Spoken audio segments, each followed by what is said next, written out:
Henry and Gordon were lonely when Thomas left the yard to run his branch line. They missed him very much. They had more work to do and had to fetch their own coaches. The big engines thought they were too important to fetch coaches. James grumbled too.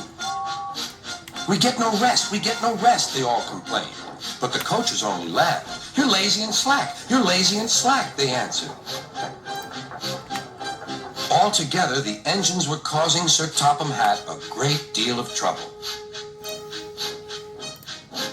The big stations at both ends of the line each have a turntable. Sir Topham Hatt had made them so that the tender engines can be turned round, because it is dangerous for them to go fast backwards. Little tank engines like Thomas don't need turntables. They can go just as well backwards as forwards. But to hear Gordon talk, you would have thought that Sir Topham Hatt had given him a tender just to show how important he was.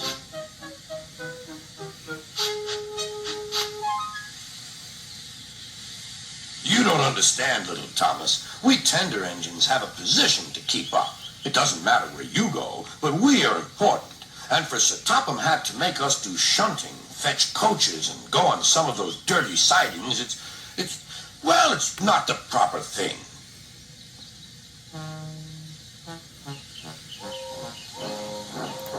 Thomas chuckled and went off with Annie and Clarabelle. "Disgraceful," Gordon hissed as he ran backwards to the turntable. The turntable was in a windy place close to the sea, and if he was not on it just right, he put it out of balance and made it difficult to turn. Today, Gordon was in a bad temper, and the wind was blowing fiercely. His driver tried to make him stop in the right place, but Gordon wasn't trying.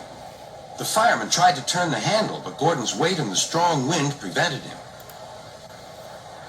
"It's no good," they said at last. "Your big tender upsets the balance. If you were a little tank engine, you'd be all right. Now you'll have to pull the next train backwards." "Look," called some boys. "There's a new tank engine."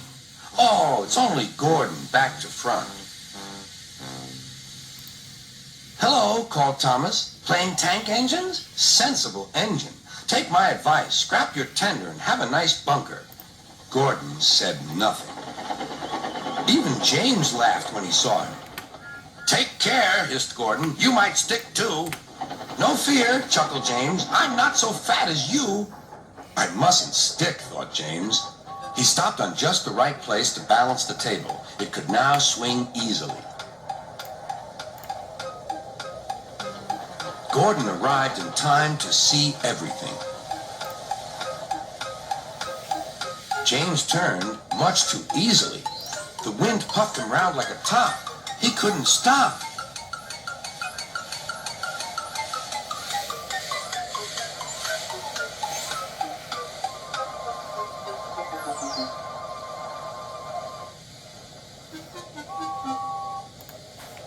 "Well, well," said Gordon. "Are you playing roundabouts?"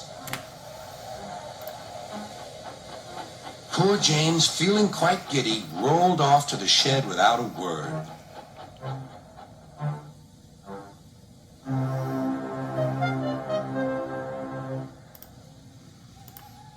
That night, the three engines had an indignation meeting.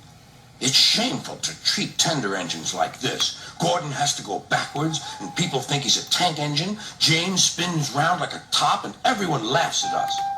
And to add to that, Sir Topham Hatt makes us all shunt in dirty sidings. Ugh!" "Listen," said Gordon. He whispered something to the others. "We'll do it tomorrow. Sir Topham Hatt will look silly." The engines had decided to go on strike.